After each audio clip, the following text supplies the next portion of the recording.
Good morning all of you. 12th physics के अंतर्गत आज हम एक विशेष टॉपिक पर चर्चा करने जा रहे हैं और वो है लॉरेंज फोर्स। लॉरेंज फोर्स को जानने से पहले हम कुछ कंडीशंस को जान लें कि वास्तव में अगर किसी चालक तार जिसमें धारा प्रवाहित की जाती है अगर एक समान चुंबकीय क्षेत्र में रखा जाता है तो हमें तो पहले ही पता है कि जब धारा प्रवाहित की जाएगी तो चालक तार के चारों ओर चुंबकीय क्षेत्र उत्पन्न हो जाता है। यदि वो ऑलरेडी किसी चुंबकीय क्षेत्र में है तो निश्चित तौर पे उस पर बल लगना शुरू हो जाता है। जैसे इस कंडीशन इस डायग्राम के माध्यम से हम देखने का प्रयास करेंगे कि जैसे ये एक समान चुंबकीय क्षेत्र है जिसकी तीव्रता जो है कैपिटल B है। जब हम किसी चालक तार को इसमें रखते हैं, ये चालक तार है जिसकी लंबाई एक समान चुंबकीय क्षेत्र में स्मॉल l है, तो जब इसमें हम I धारा प्रवाहित करते हैं तो ये हमको पता है कि धारा प्रवाहित करने के कारण उसमें चारों ओर चुंबकीय क्षेत्र उत्पन्न हो जाता है जो कि ऑलरेडी चुंबकीय क्षेत्र में है। इस कारण इस पर बल लगना शुरू हो जाता है। तो ये जो बल लगता है उस बल के बारे में उसकी व्याख्या की गई है कि जो बल का परिमाण होगा वो कहीं ना कहीं कुछ विशेष चीजों पर डिपेंड करेगा, जैसे कि इस डायग्राम में दर्शाया गया है। तो हमको ये अच्छे से पता है कि जो बल है वो चालक तार की लंबाई जो एक समान चुंबकीय क्षेत्र में रखी गई है उसकी लंबाई के अनुक्रमानुपाती होता है, या ओवरऑल बोला जा सकता है कि चालक तार की लंबाई स्मॉल l के अनुक्रमानुपाती होता है। F proportional to L। चालक तार की लंबाई जितनी अधिक होगी लगने वाले बल का परिमाण भी उतना ही अधिक हो जाएगा।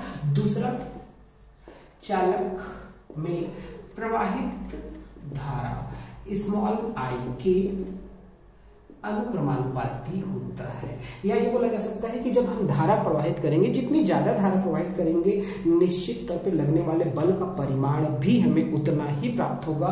इसलिए डायरेक्टली इसको लिखा जाता है F proportional to small I।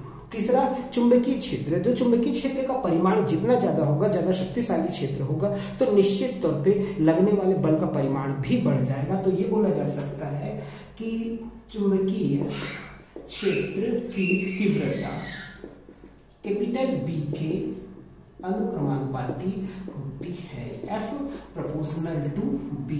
और चौथा जो है वो चालक तार चुंबकीय क्षेत्र या बल के साथ जो कोण बनाता है तो उसकी ज्या के अनुक्रमानुपाती होता है। एक समान चुंबकीय क्षेत्र में निर्मित कोण थीटा के ज्या के अनुक्रमानुपाती होता है। F proportional to sine theta. ज्या मतलब साइन थीटा हम पहले ही बता चुके हैं, कोज्या मतलब कोसाइन थीटा और स्पर्शज्या मतलब टेंजेंट।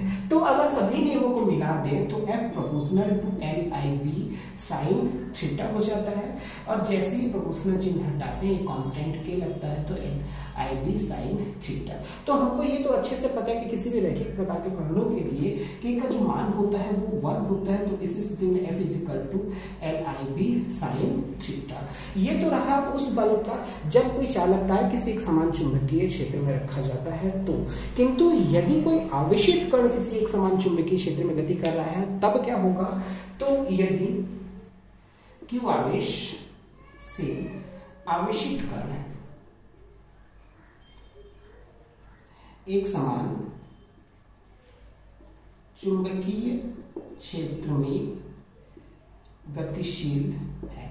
अगर एक समान चुंबकीय क्षेत्र में गतिशील है तो हमको ये पता है कि I जो धारा होती है आवेश बटे समय t की हो जाती है, जबकि L का मान हो जाएगा V इंटू T, मतलब वेग गुणित समयांतराल। तो इस सूत्र में हम रख देते हैं F इक्वल टू L की जगह VT इंटू I की जगह Q अपन T into B sine theta. तो F equal to Q VB sine theta. तो ये जो फोर्स निकल कर सामने आ रहा है F equal to Q VB sine theta, इस फोर्स को लॉरेंज फोर्स के नाम से जाना जाता है क्योंकि इसकी व्याख्या लॉरेंज ने सर्वप्रथम की थी। तो यहाँ पर अगर देखें तो जो बल है वो सदैव आवेश के अनुक्रमानुपाती होता है, मतलब आवेश का परिमाण जितना अधिक होगा लगने वाले बल का परिमाण भी उतना ही अधिक हो जाएगा। वेग जो आवेशित कण जो है गतिमान है तो उसके वेग के अनुक्रमानुपाती होता है। तीसरा, चुंबकीय क्षेत्र की तीव्रता के अनुक्रमानुपाती होता है, तथा आवेशित कण जो चुंबकीय क्षेत्र के साथ कोण बनाता है उसकी ज्या के अनुक्रमानुपाती होता है। तो इसे लॉरेंज फोर्स कहा जाता है।